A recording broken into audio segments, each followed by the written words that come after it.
From the programmer's point of view, Python also makes coding and processing tasks a bit easier as compared to other programming languages, a good example being C++. plus plus. I say this because in Python, we are not required to specify the data type of information. Python automatically identifies the data type that is tied to a piece of information. C++, plus plus, on the other hand, requires that we explicitly make the data type of information known.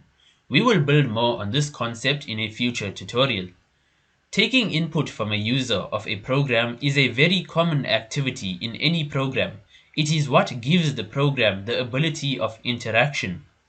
Regarding the previous point, however, there are certain instances in which we as programmers are required to specify the data type of input information that we require. A good example I can give you would be the scenario of requesting a user for their age. In this case, some would prefer to provide their age as a string, words, and others an integer, whole number. Maybe some would even use a floating point integer, a decimal number. But the main point is, what if we require the input as an integer or a string or a floating point integer?